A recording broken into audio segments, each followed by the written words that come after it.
Diablo Immortal is quite literally changing forever. In fact, to the point where I had to break this update down into two different videos for you so that we could stay hyper focused on the things that were the most important. Now let's jump straight into it, guys, because my goodness, I knew that there was an update coming and I had a little bit of a sneak peek being part of the partner program, but it is even bigger than I thought. Let's jump straight into it. So many good things in this. The first thing is we are already getting the Bout of Realms back again, and they go into a lot of detail. So this update is going to be on October 28th for Oceania and then October 29th for everyone else. First things first is they go into a lot of details about the Bout of Realms, which I think is a really good thing because there was some confusion the last time around. So you prepare for battle between November 5th and between November 5th and November 9th. You can register for the Bout of Realms. Round 1 is cross-server Bout of Realms. Preliminaries between November 10th and November 14th. Each team participates in a total of 15 matches of preliminaries that take place each day, local server time between 9 p.m. 9:30. First one at 9, the second one at 9:30, and the third one at 10 o'clock. That's between November 10th and 14th.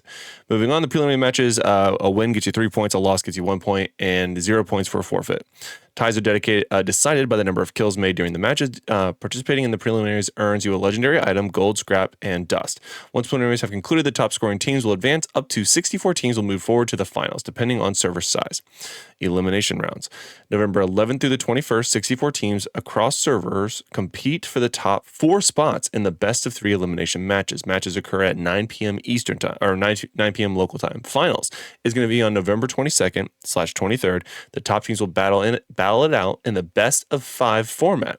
The team left standing in the final match will be crowned the champion, with the losing team being the runner-up. Round 2, cross-regional Bout of Realms. Qualification. So it goes over all the different changes. So now you're actually going to be able to basically compete in the world, which is actually kind of insane. So Asia and Pacific, they can go there, and then Europe and North America. Europe, top 4 teams in crossover tournament. North America East, champions and runner-up teams. North America West, champion and runner-up teams. So this is really cool. Invitations. If you're qualified, you'll receive an invitation to participate. If you do not get more than 3 people to confirm your participation in the event, the next runner-up team will be selected to participate, which is pretty sick. And then there's a double round robin from November 1st through the November 8th. Again, same idea here. And then the grand finals, I lost it. Invitations, double round robin. And then the grand finale will be on December 9th. The 2 teams with the most points from the previous round will face off in a best of 5 grudge match to determine the final champion of each division. Pretty sick, actually. All right. Top 4 prediction systems, new team management features. Teams can now be shared in chat channels to invite other players. Battle Realm rewards. It goes with the first one. Lord of the Wild avatar frame, a permanent cloak, Immortal King title. Very cool. Okay. Top 32 teams do get a frame of the Wild's avatar. 64 also get that as well. Rewards per match, some gold, rescraps, and legendary item. Okay, cool. Very interesting. All right, so now on top of that, okay, so that's a lot of newness already, but now we're also getting a new familiar amalgamations. I'm sure I'm saying that wrong. Your familiars have been by your side through your eternal fight against the forces of the burning hells. And through your combined trials, something miraculous has occurred, more than an ability to support you through the most harrowing onslaughts. They're evolving. Interesting. Okay. So that looks very much like one that we already had. Interesting. All right, so when undergoing conversions, your aberrant familiars have a chance to take on a new subspecies. Familiars that undergo this transformation will inherit a new legendary trait called amalgamation. I am butchering it, I'm sure. And their active skills will be enhanced. All of them will gain more powerful new active skills and have 2+ legendary skills. Interesting. How to obtain them? You have a chance to obtain one in an aberrant conversion. It's a rare chance, but fate just might smile upon you. Adding a conversion stone to the conversions will increase your chance of receiving the subspecies familiar if you do not use a subspecies familiar in the conversion. Additionally, if you manage to get one, and use it in the conversion, you'll guarantee that the familiar converted will be the same species as that one, or one of the amalgam familiars if you use multiple. I don't know if I fully understand that part, but that's cool. So that's cool. Speward Ichor now combust, leaving a field of flame to scorch enemies. Oh my gosh. These are like badass. So these familiars Okay, so the first one is Varog. Normal skill targets an enemy dealing 38% character damage every 0.5 seconds. The new skill is going to be target an enemy dealing lightning damage every 0.5 seconds and conducting up to 3 nearby enemies. Cooldown is 12 seconds. Very cool. The Skitterwhite, which is what we saw up here, like the butterfly looking thing. Normal skill blasts a 3M area with a pool of ichor, causing 72% damage to enemies and leaving a toxic pool on the ground. The new one is Ichor Blast. Now ignites, sending forward one burning ball of ichor, dealing damage to enemies and leaving the ground burning for 4 seconds. Dang, it's so much better. That's crazy. Storm Lost. Normal skill, a blast storm forms over nearby nearby enemies, causing 44% character damage to up to one enemy within 3 meters every 0.5 seconds and stunning them. This one generates a phantom array nearby, dealing continuous damage and immobilizing all enemies in the area. Cooldown 20 seconds. Very cool. Quick Strider is going to be generates a sand vortex with a 3M radius of the nearest enemy in front of you, dealing 144 character damage, and then pulling them towards the center. Cool. The new one is going to be generates a sand vortex with a 3M radius, which is pretty consistent so far, in front of you, dealing damage and pulling them towards the center with a chance to petrify enemies. So that's the only. Okay, this one's kind of weak. I'm not gonna lie. So the only difference with this one is that you can petrify them. Oh, and the cooldown is 8 seconds lower. That's interesting. All right, so Mergen is going to be normal. Extends 4 aquatic chains forward, dealing 130 damage along their path and pulling enemies back. Pull enemies in an arc in front of you and blinds them for 3 seconds. Cooldown 12 seconds. That's sick. All right, Brood Talon. This is like the flying dragon that a lot of people have. I'm really curious about the cat. I'm sure they did the cat last. Normal skill, Flame Wave arcs, dealing forward 90% character damage and enemies in front and leaving the ground burning, causing 35% character damage, emits an arcane torrent to track down enemies with the lowest remaining life nearby and scorches the ground, continuously dealing damage for 3 seconds. Cooldown is 12 seconds. Huh. So it actually hunts out enemies. That's interesting. Ash Sweeper. Normal one is triggers a rain of stone on enemies within a 4M range in front, dealing 115 character damage and marking an enemy. Marked enemies damage reduced by 24%, so it lowers the damage. The new one is rains down a gem shower on enemies within a 4M range in front and inflicts weakening effect. Dang, that's going to be really good for PvE, I feel like.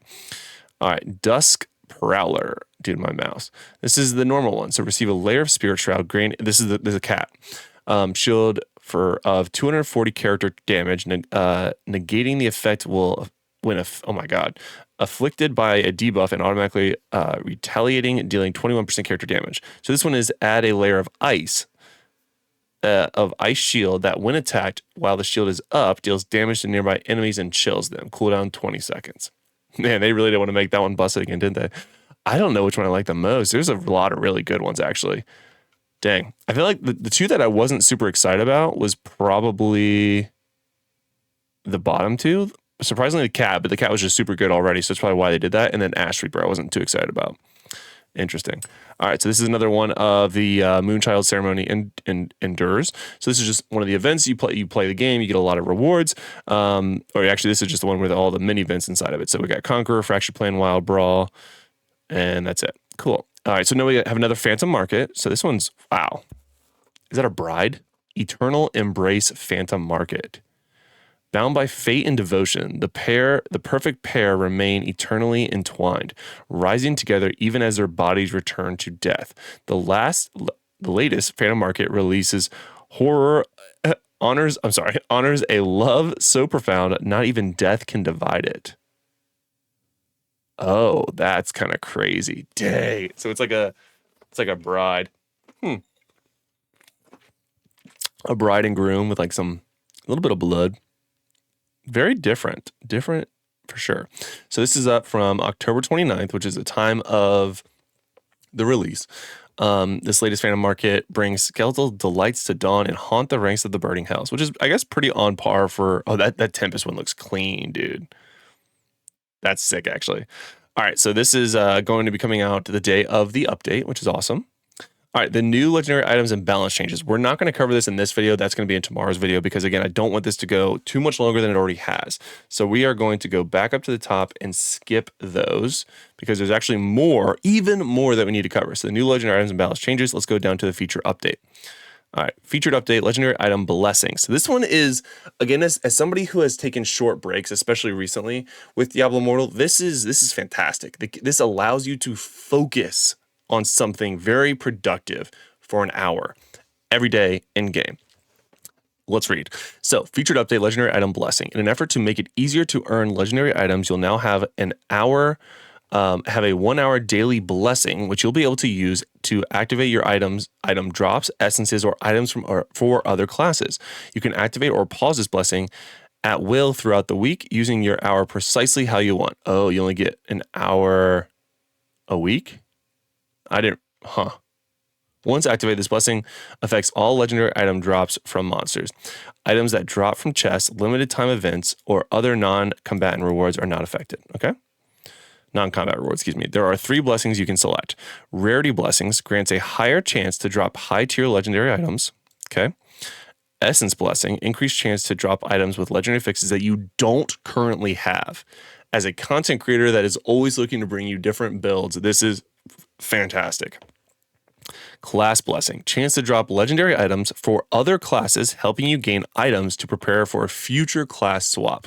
If you main a certain class and or you don't want to grind the essences of a new class quite yet, this is fantastic. I think that min-maxers are going to love the top one.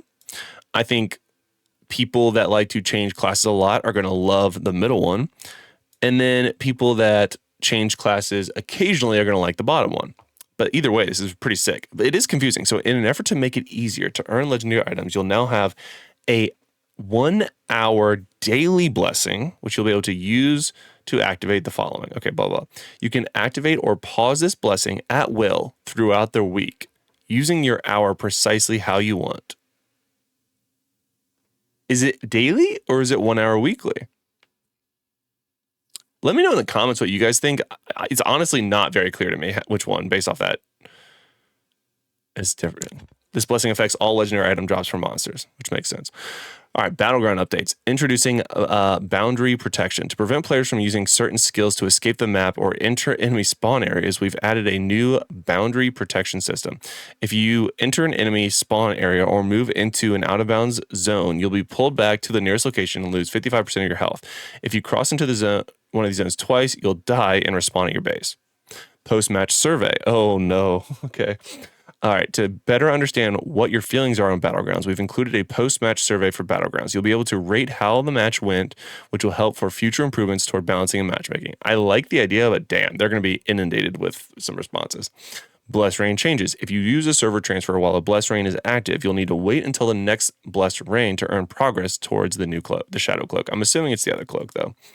Notification changes. We recognize some notifications between what can be marked as read via read all functions versus the notifications that must be checked one by one. This is good. Blessed Hunter event updates. The Blessed Hunter event is being extended until December 17th, and we have adjusted and increased the chances for each blessing to occur. Not bad. All in all, this is a sick update. This is literally massive. The fact that they're already getting the Bout of Realms with more details is so cool. I love the new familiars. Can't wait to try to farm for those. They are aberrants, so that's going to be a little tough, I think. Although that one's not an aberrant. Unclear. All right, we're going to jump into that, obviously, as soon as we can. Like many of you, I have not been summoning, so we're definitely going to be pulling a bunch. But anyway, let me know what you guys think about in the comment section below. I don't even know what that sentence was. Let me know what you think about this update in the comment section below. Let me know what your interpretation of that hour bonus. Is it hourly a day, 1 hour a day, or is it an hour for the week? Either way, I think it is a fantastic addition to the game. If it's 1 hour a day, I love it. If it's 1 hour a week, I still like it. I just don't love it. I'll use it, but like an hour a day really allows you to hyperfixate and focus on what you need on a daily basis in Diablo Immortal, and I think that's what the game needs. But once again, I would love to hear your feedback. Hope to see you in a video soon. See you later. Bye.